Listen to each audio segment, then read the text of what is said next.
আসসালামু আলাইকুম। আশা করি আপনারা সবাই অনেক ভালো আছেন। আল্লাহর রহমতে আমি অনেক ভালো আছি। আজকে আমি যাচ্ছি হলো মোহনপুর।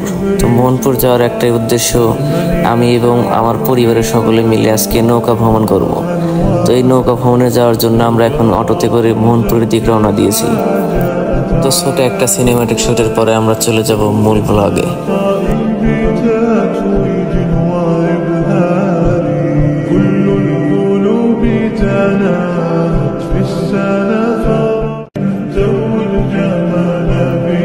আমি এখন দাঁড়িয়ে আছি হলো সাতবিলা বটতলা। তো এটি মোহনপুর থেকে প্রায় 10-15 মিনিটের পথ। তো এখানে আসার পরে আপনারা এরকম সারি সারি নৌকা দেখতে পাবেন। তো আমরা এখানে আগে থেকে একটা নৌকা ভাড়া করে রাখছিলাম। তো সময় মতো আমরা সবাই নৌকাতে উঠে বসে পড়ি। তো এখানে আমরা যাচ্ছিলাম হলো আমাদের ফ্যামিলির সবাই। তো ফ্যামিলির সবাই আমাদের যে ছাউনি ছিল সেই ছাউনির ভিতরে অবস্থান করছিল।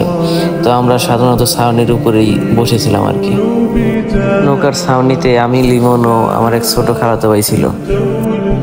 তো সামনে যিনি রয়েছে উনি হচ্ছে আমাদের নানা। তো নানা নৌকাওয়ালাকে কোথায় যেতে হবে সেটা বলছিল। তো চারিদিকে সুন্দর পানি আর পানি। তো পরিবেশটা ভালোই ছিল, হালকা রোদ ছিল। নৌকার ছাউনিতে বসে এরকম সুন্দর একটা পরিবেশে আসলে ঘোরার মজাই আলাদা।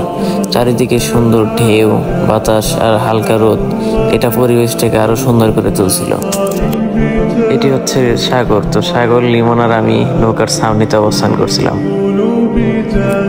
এই গাছটি দূর থেকে দেখতে আসলে খুবই সুন্দর লাগছিল, কারণ চারিদিকে পানি আর পানি, ঢেউ। তো এই মাঝখানে এই গাছটা একা দাঁড়িয়ে আছে। তো এই দৃশ্যটা আসলেই খুবই মনোমুগ্ধকর। এরই মাঝে আমাদের চোখে পড়ে ফাঁকা দুইটি বাড়ি। তো এই বাড়ি দুটি একবারে পুরা পানির মাঝখানে অবস্থান করছিল। তো এই চারিদিকে পানি আর পানি, এখানকার লোকজন কিভাবে চলাচল করে, তো এটা ভেবেই আমি অবাক হচ্ছিলাম। ইতিমধ্যে আমরা লক্ষ্য করি পুরো আকাশ জুড়ে কালো মেঘ জমেছে। তো এই মেঘের মাঝে আমরা বড় বড় লম্বা লম্বা ঢেউ উপেক্ষা করে আমরা নৌকা নিয়ে এগোচ্ছিলাম। তো নৌকাগুলো ঢেউয়ের কারণে অসম্ভবভাবে চলছিল, তবুও কিছু করার নেই। এই ঢেউয়ের ভিতর দিয়ে আমরা সামনের দিকে এগোচ্ছিলাম। এখানে আমরা মূলত বাঘাবাড়ির দিকে রওনা দিয়েছিলাম। কিছু দূর যাওয়ার পরে হঠাৎ করেই মুষলধারে বৃষ্টি শুরু হয়। তো এই বৃষ্টির ভিতরে আমরা নৌকা নিয়ে আর এগোতে পারছিলাম না। তো বাধ্য হয়ে আমরা নৌকাটা নিয়ে পাশে একটা বাড়ি দেখতে পাই। তো এই বাড়িতে আমরা নৌকাটা থামাই। ইতিমধ্যে মাঝে আমাদেরকে বললো তার নৌকায় নাকি মোবাইল পড়ে যাচ্ছে। তো মোবাইল পড়ে যাওয়ার কারণে সেই নৌকা চালাতে পারবে না। আমরা শুক্রবারে ঘুরতে গিয়েছিলাম। তো শুক্রবার তখন প্রায় 1টা বাজে। তো জুমার নামাজের সময় হওয়াতে আমরা নৌকাতে আর বেশিক্ষণ বসে থাকিনি। আমরা আর একটা পাশে নৌকা ছিল, ওই নৌকাটা নিয়ে আমরা বাজারে চলে যাই।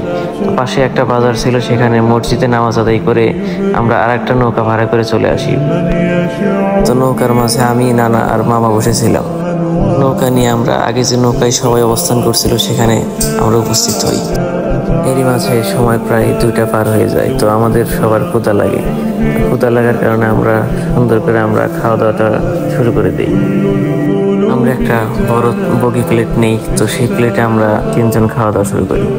এখানে নানা আর সাগর আর আমি 3জন এই প্লেটে খাওয়া দাওয়া শুরু করে দিই। সাগর তেমন খেতে না পারলেও নানা কিন্তু খাওয়া দাওয়ায় খুবই পাকা। এদিকে মামা আমাদের খাওয়া দাওয়ার খোঁজ খবর নিচ্ছিল।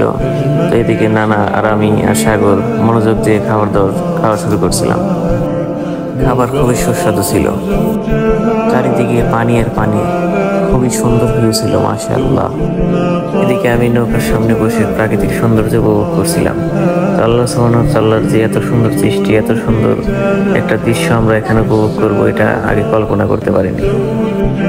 এরকম পানিতে পা রেখে নৌকায় ঘোরার মজাটা আসলে যে নৌকায় না ঘুরেছে সে কখনোই বুঝবে না। মেঘলা আকাশটা আবার রোদ ওঠার কারণে পুরোপুরি ঝকঝকা হয়ে যায়। তো এখানে রোদ যখন পানিতে পড়ছে তখন দৃশ্যটা আসলে খুবই সুন্দর লাগতেছিল। এদিকে রোদ বেশি থাকায় সাগর তার শার্ট দিয়ে মুখ ঢেকে রাখছে। এত সুন্দর জায়গা পেয়ে ভাবলাম একটু রিল্যাক্স করে নেই। তো আমি এখানে রিল্যাক্স মোডে শুয়ে আছি। চারিদিকে ভিউ দেখুন কত সুন্দর, মাশাআল্লাহ। আজকের ভিডিও এতটুকুই। দেখা হবে পরবর্তী কোনো ভিডিওতে। আসসালামু আলাইকুম।